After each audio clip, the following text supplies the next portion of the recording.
मनावत बड़ा कह के सुगनिया, काहे मनावत बड़ा कह के सुगनिया। ए धनिया हो, अरे कहा ए धनिया हो चला करे रोपनिया, हम ना जाए नहीं होई हो तो हर नथुनिया। ए धनिया हो चला करे रोपनिया, ए धनिया हो चला करे रोपनिया।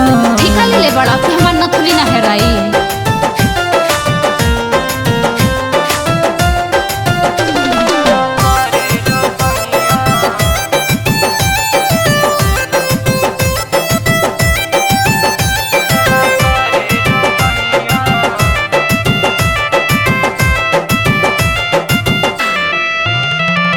सुननी हा दर्द होला बड़ा कमर में, रानी ऐसन होला समर में। मनवा डरत बट राजा जी घमवा से, आना कानी कारेलू काहे शिवमवा से। हमके सतावे आई गोइल है रोपनिया, हमके सतावे आई गोइल है रोपनिया। ए धनिया हो,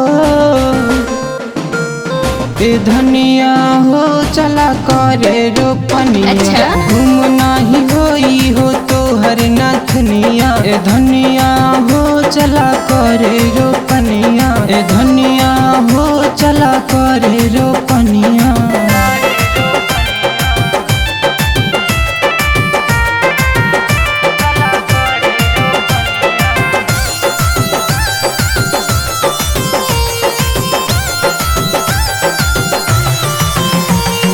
नाराज बड़ा हम जानतानी बतिया के, देली कयधिया हमा पानी खेतिया के। मुहवा फुलावा जनी चलतानी सैया जी, बुढ़वा दबाई देहब आई के संझैया जी।